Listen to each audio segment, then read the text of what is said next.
Bonjour à toutes et à tous.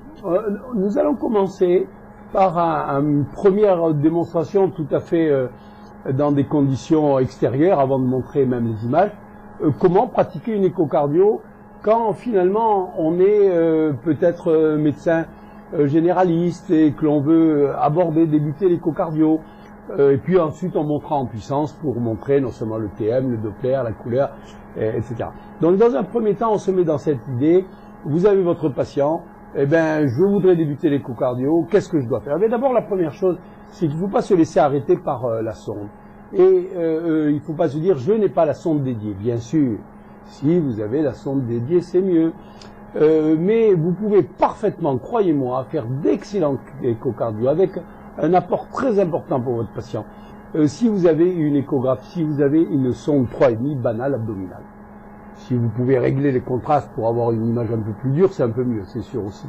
Mais vous pouvez parfaitement, ne vous en laissez pas compter, parce qu'au fond, on perd, c'est vrai, sur les côtés, mais je vous montrerai après même comment améliorer, si votre machine vous le permet, comment améliorer l'angle.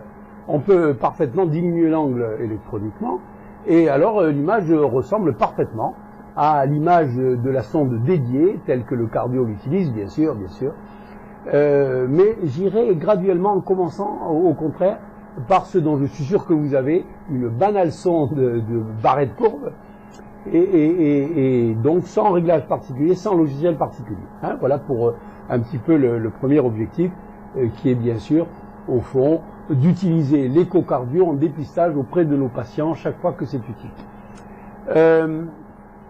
Le patient, vous le mettez en décubitus latéral gauche, bien sûr. Ce n'est pas une obligation. Si, par exemple, l'urgentiste dit « Attendez, je suis en trauma, je ne peux pas le bouger, mon malade », ça fait rien. Vous ferez une très bonne échocardio, tout au moins vous aurez beaucoup d'informations en faisant une échocardio sur le sujet en décubitus dorsal, couché sur le dos banal, s'il est immobilisé, immobilisable. Mais si vous avez le choix, alors par contre vous gagnerez toujours à le mettre sur le côté gauche. Et pourquoi? Toujours la même astuce. Il est évident que quand on met le sujet sur le côté gauche, il va basculer l'ensemble de ses organes vers la gauche, au gré de la pesanteur, donc en obéissant à la pesanteur, et notamment le cœur. Le cœur va aller un petit peu plus à gauche, va aller s'appuyer un petit peu plus contre la paroi. Alors, s'appuyer un petit peu plus contre la paroi thoracique, il va nous donner un petit peu plus de fenêtre. Parce que quelle est la fenêtre du cœur? C'est le cœur lui-même. Hein. Comment trouver le chemin du cœur? Par le cœur lui-même. Hein. Je ne veux pas faire de plaisanterie ou de phrases rigolotes, mais c'est tout à fait ça. C'est tout à fait ça. Pour une fois, on n'a pas de fenêtre au sens vrai du terme. On est entouré de poumons hostiles, je veux dire opaques, qui ne laissent pas passer les ultrasons, comme vous savez très bien. Et il y a les côtes aussi qui gênent, évidemment. Donc, il n'y a pas moyen de passer. La fenêtre, c'est le cœur lui-même. Donc, évidemment, si cette fenêtre s'élargit, s'agrandit, parce que tout simplement, je le répète, le cœur prend davantage contact contre la paroi thoracique, il est évident qu'on le verra mieux. Voilà. Mais je dis les deux choses qui sont presque, qui peuvent paraître un tout petit peu contradictoires, mais pas du tout, qui sont complémentaires. Faites toujours à gauche, mais ça marche en mettant le sujet donc en décubitus latéral gauche, mais ça marche aussi si vous mettez si vous conservez le sujet, vous êtes pressé, vous voulez juste regarder quelque chose, il y a un épanchement, ou peut-être même une fonction systolique rapidement, pour rassurer le sujet parce qu'il s'inquiète, vous pouvez très bien dire il a un peu de rhumatisme ou un peu de difficulté, vous le faites comme ça. Si vous avez ce que vous voulez, stop. Et si quelqu'un vous reproche, pas du tout. Mais c'est vrai que s'il vous manque quelque chose, et en écho il manque toujours quelque chose. Ah oui, l'outil est tellement riche qu'on peut toujours faire plus, on peut toujours faire mieux. C'est plus le temps qui nous, c'est le temps qui nous limite parfois, pas toujours. Quelquefois c'est la technique elle-même, mais souvent c'est le temps. Alors la notion de la gestion du temps joue un rôle majeur. Eh bien c'est parfait, gérons au mieux et connaissons nos possibilités. Et nos possibilités sont très larges, très immenses, depuis la sonde, j'allais dire n'importe laquelle qu'on peut utiliser, j'en rajoute un peu, presque, et la position, un peu n'importe laquelle aussi peut être utilisée. Il y a toujours de l'information à prendre, même si on ne fait pas une échocardio, bien sûr, complète, telle qu'on pourrait la faire avec une sonde spéciale, avec du Doppler continu, avec tout ce que vous imaginez, avec un patient qui passe bien, etc. Hein, d'accord? Donc, allez, on met le sujet en décubitus latéral gauche, donc voilà, pas de problème. Et allez, un petit peu plus, voilà. Et vous pouvez lui faire mettre la main un petit peu comme ça, qu'elle vous gêne pas. Si jamais il veut pas, c'est pas grave. Vous pouvez très bien dire, mais tant pis, hein, il la met comme ça, hein, c'est pas une affaire. C'est vrai que soulever, ça peut être intéressant, surtout au moment où vous bougez. Alors, où c'est que vous allez mettre votre sonde? Là, les premiers fichiers que, eh bien, vous allez faire votre fameux quadrillage, je dis fameux quadrillage pour ceux qui suivent déjà l'école, et pour ceux qui prennent le train en route ou pour l'échocardio elle-même.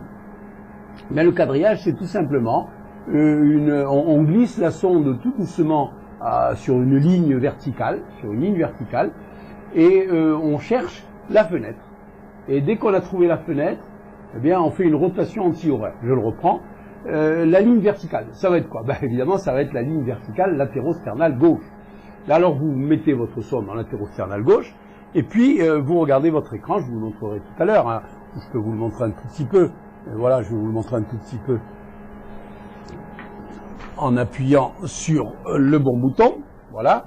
Et puis je vais remontrer vite la sonde. Hein. Juste pour vous montrer ce qu'on voit, eh ben, vous avez deviné. On voit et les codes, je fais exprès de bien montrer les codes qui gênent. Et puis, attendez, je vais aller plus haut, pardon, je suis pas assez haut, pour montrer la surface pulmonaire. Et on voit entre deux codes, vous voyez, la surface pulmonaire, on voit qu'elle glisse, etc. C'est pas le problème.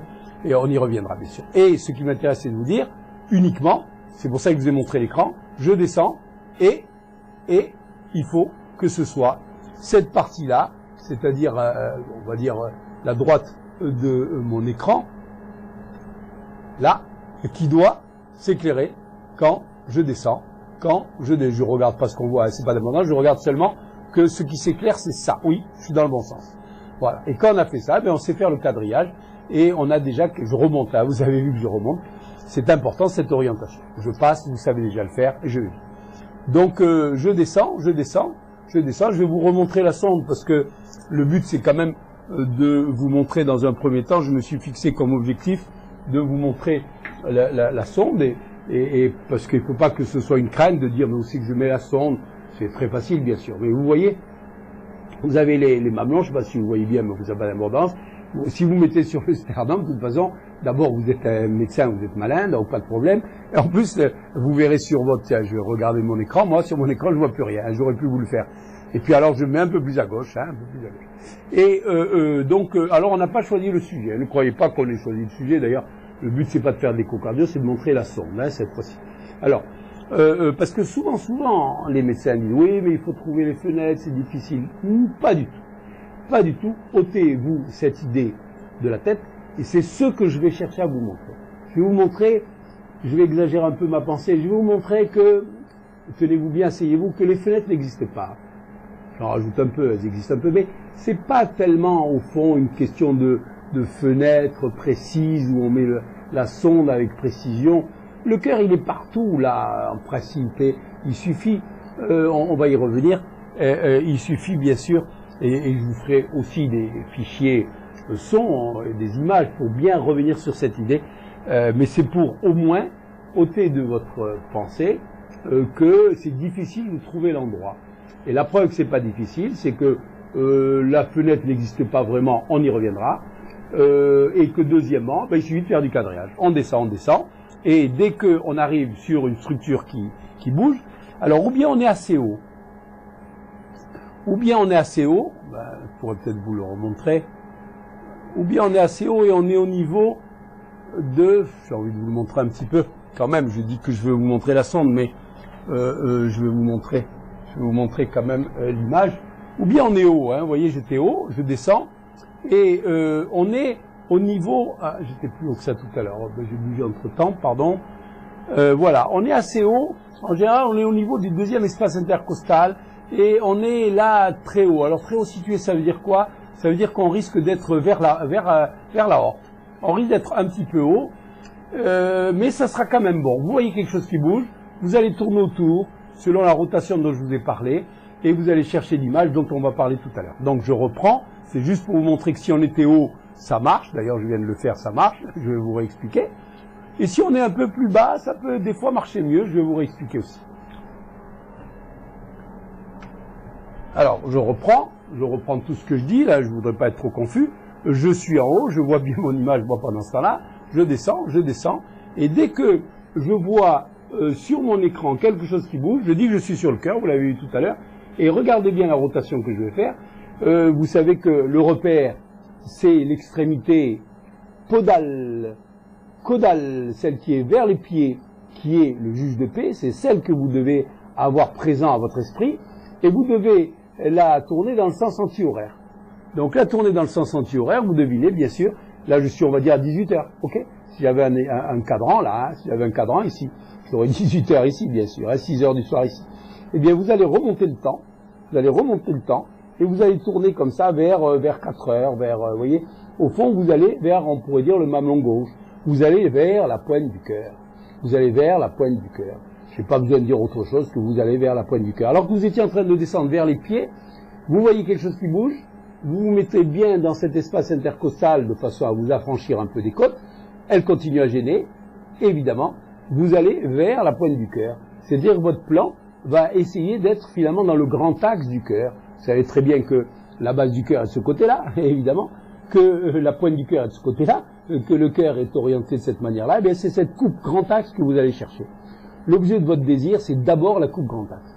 Puis après, on verra qu'autour de cette coupe grand axe, bien sûr, on va chercher des coupes petit axe, on va tourner, virer à 90 degrés dans le sens encore anti-horaire. Je reprends donc, comme ça vous descendez, et quand vous êtes donc vous regardez bien sûr votre écran pendant ce temps-là, je vais vous le montrer après, et dès que vous êtes sur la fameuse coupe, là vous avez gagné. Là moi j'y suis, je vais vous montrer sur l'écran que j'y suis, vous voyez, et si on regarde bien la sonde, elle est effectivement dirigée, comme on le disait, tenez, quelqu'un a la gentillesse d'aller appuyer, impec, et donc vous voyez bien que j'ai exactement la coupe grand axe. Alors, la coupe grand axe, vous l'avez déjà appris sur les fichiers son. La coupe grand axe, vous l'avez en dessin, vous l'avez en écho. Il faut la prendre par cœur. Il faut que vous soyez capable de la dessiner. Et Dieu que c'est facile de la dessiner. Il vous suffit de vous rappeler une chose. C'est que le cœur, notamment gauche, le cœur droit aussi, le cœur est un tube plié. Le cœur est un double tube plié. Le cœur gauche est un tube plié. Regardez l'entrée du tube. Et puis il est plié. Alors évidemment, il est plié, donc ça fait un coude. Le coude, c'est au fond, on peut dire la pointe, la pointe du cœur. Et alors on remonte, si j'ose dire, le sang remonte, et la sonde aussi, pourquoi pas, vers, ni plus ni moins que l'épaule droite, bien sûr. Tout le monde sait que l'aorte se dirige vers l'épaule droite. Et bien voilà, on a ici, vous l'avez deviné, vous le savez peut-être déjà, vous avez peut-être déjà appris la coupe. Vous avez d'une part, je pourrais peut-être augmenter un petit peu gagner un petit peu en images. Je ne cherchais pas à vous faire des images très, voilà, je pense que c'est bien là. Enfin, quelquefois la reprographie sur le CD augmente un peu trop le blanc, enfin voilà. Donc vous avez ici un tube plié, et bien évidemment c'est la pompe. Il faut rentrer dans la pompe, et on rentre bien sûr par l'antichambre de la pompe, c'est-à-dire par l'oreillette gauche. Il y a des portes d'entrée et de sortie, vous les connaissez, on en reparlera, grande valve mitrale, petite valve mitrale, je ne vais pas le faire en détail, parce qu'on le fait par ailleurs en figé, c'est quand même mieux. Ceux qui ne connaissent pas encore la sonde risquent d'avoir, la coupe, de base risque d'avoir un petit peu de mal. Alors vous allez comme ça, vers votre ventricule gauche, mais le ventricule gauche, d'abord, c'est évidemment la chambre d'admission. Évidemment, pour rentrer dans une pompe, il y a d'abord la chambre d'admission. Et quand on est dans la chambre d'admission, après, et quand la pompe va éjecter, on se retrouve évidemment dans la chambre de sortie, dans la chambre de chasse. Et la chambre de chasse va vous conduire droit, bien sûr, à la sortie, c'est-à-dire là, vous voyez, un tube plié. Ça, au fond, c'est un pli de flexion. Ça veut dire quoi? D'abord la grande valve mitrale qui a un aspect tout à fait particulier. Et puis, d'autre part, évidemment, la paroi postérieure de l'aorte. Il y a une continuité, évidemment, grande valve mitrale, aortique, paroi postérieure de l'aorte, une continuité mitro-aortique qui est très intéressante à comprendre. On le redétaillera notamment dans les malformations, les anomalies, malformations cardiaques, congénitales. Cette histoire-là, cette continuité, et pour l'instant au plan seulement, ne serait-ce qu'anatomique, évidemment, c'est très intéressant. puisque c'est un pli de flexion, c'est l'équivalent d'un pli de flexion. Voilà donc pour... Et rien que déjà de jeter des petits coups d'œil comme ça, en quelques secondes, vous avez des idées très importantes, que l'aorte fait pareil, la même dimension à peu près que l'oreillette. L'oreillette et l'aorte ont la même dimension, la racine de l'aorte, ça c'est la racine de l'aorte bien sûr. Eh ben, rien que ça, c'est intéressant, il n'y a pas de grosse oreillette droite, vous voyez.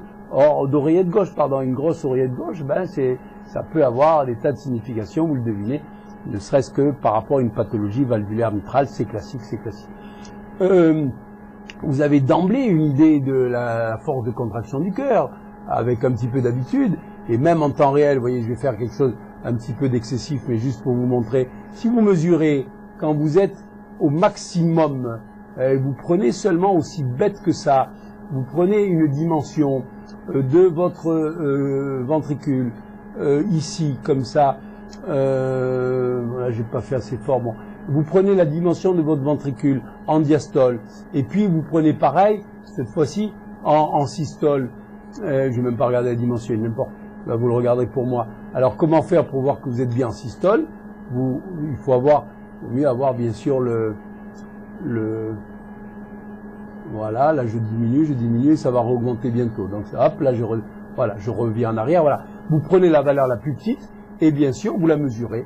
Eh ben, ça peut vous paraître bête, mais en fait, vous avez fait une fonction systolique gauche en quelques secondes, et avec l'habitude d'ailleurs, les réanimateurs, les urgentistes, et pourquoi pas vous-même, vous direz, ben, la fonction est de 30%, de ci, de li, très facile à faire. Qu'est-ce que c'est une fonction cardiaque? Je ne veux pas le faire là maintenant. Eh ben, c'est tout simplement la contraction cardiaque, bien sûr. C'est la contractilité. Ben, la contractilité, ça se voit au premier coup d'œil. Bien sûr, si on mesure, c'est mieux. Bien sûr, si on a un logiciel, c'est mieux. Bien sûr, on peut faire beaucoup de choses, vous le devinez, avec ce stéthoscope qui est assez magique. Voilà. Alors vous allez me dire, et vous ne nous avez pas dit ce que c'est que ça. Eh ben ça, c'est le ventricule droit. C'est le ventricule droit, c'est le cœur droit qui s'enroule. Nous le reverrons dans les coups petit axe, parce que je vais arrêter là pour aujourd'hui. Ou tout au moins, je vais peut-être continuer puisque c'était surtout l'histoire de la sonde que je voulais montrer. Je vous avoue que je n'étais pas parti pour faire tellement la coupe grand axe, mais enfin tant mieux qu'on l'ait fait. Mais je voudrais vous montrer la sonde et la sonde sur la peau, et à ce moment-là vous montrer des petites choses intéressantes. Vous voyez, j'en étais là depuis tout à l'heure, ma sonde était comme ça, et j'avais la coupe grand axe. Eh bien, on est à quel espace? Eh bien, en principe, on est au niveau du peut-être troisième espace. Peut-être bien, troisième espace. On est peut-être alors, quelqu'un va dire non, on est au second, non, on est au quatrième, il n'importe. Nous, on le regarde même pas. En principe, on est plutôt autour du troisième. Eh bien, quand vous êtes au niveau du troisième espace, vous pouvez conserver l'espace. Et vous voyez, moi, je regarde ma sonde pendant ça, puis n'importe, mon image, et vous gardez. Vous pouvez très bien garder votre cœur. Peut-être vous montrer qu'on peut le faire. Allez, on va passer. Merci, je manque un peu de crème, ça fait rien. Je veux vous montrer une chose importante. C'est que quand vous êtes au niveau, qui n'est pas tellement dans les livres présentés comme ça, quand vous êtes sur votre fameuse coupe grand axe, si vous allez vers le mamelon, vers le sommet, vers la pointe du cœur, vous allez conserver votre cœur dans cet espace intercostal. Vous voyez, j'avance tout doucement exprès. Vous voyez qu'elle se modifie. Elle se modifie. J'ai plus de crème. Je vais en reprendre. C'est pour ça que vous n'allez pas voir l'image pendant 2 secondes. J'espère que je vais me remettre au même endroit. Bon. Ah oui, je me suis remis au même endroit. Donc je continue.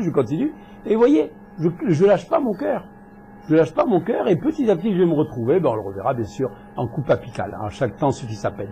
Le message que je veux vous dire, c'est que finalement, il y a une continuité entre la fameuse fenêtre parasternale gauche que vous voyez, la fameuse apicale que vous voyez, je ne la lâche pas. Vous allez dire, ah oui, mais vous êtes au quatrième, vous êtes trop haut, c'est le cinquième qu'il faut faire. Eh ben, si vraiment je dis, ah ouais, je suis pas bien chez ce sujet-là, eh ben, je vais prendre l'espace en dessous. Peut-être l'espace en dessous sera meilleur, peut-être sera moins bon, mais il n'y a pas de problème particulier. Vous voyez bien qu'on a l'apex complètement en haut à droite de notre image, hein.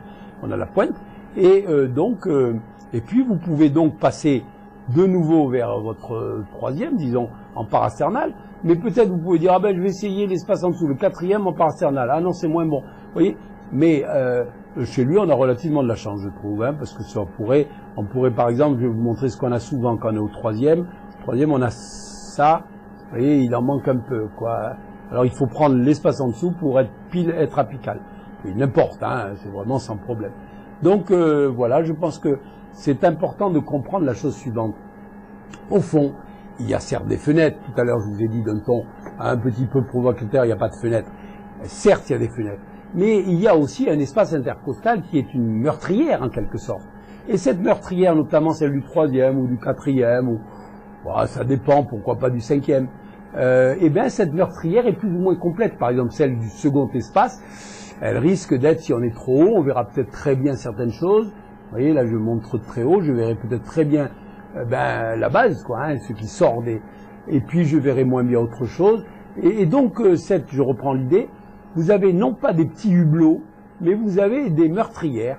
Et la meurtrière, vous pouvez la suivre tout son long par un glissé qui vous permet, évidemment, de comprendre comment vous allez manipuler votre image, comment vous allez maîtriser votre image. Ah ben je vais être perpendiculaire, attends, je vais mettre comme ça mon TM sera bien perpendiculaire.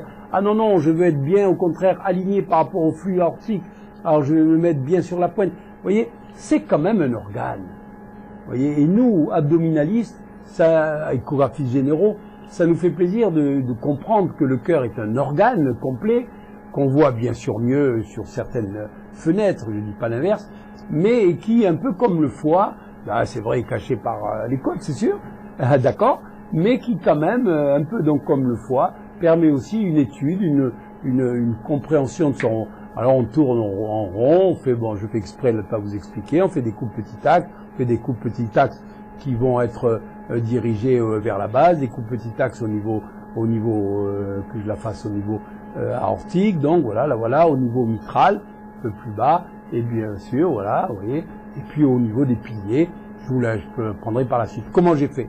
Eh ben, vous devinez, maintenant j'ai plus besoin de vous expliquer, vous avez une image en long, comme un pain qui est long, et n'oubliez pas que vous mettez au pied du malade, hein, ça c'est important. Donc vous mettez au pied du malade, votre pain en long, si j'ose dire, vous voulez le couper maintenant en tranches en rond, vous tournez autour, et avec votre, je veux pas dire couteau, avec votre sonde, vous faites des rondelles, hein, vous découpez en rondelles, on pourrait le présenter comme ça, le cœur.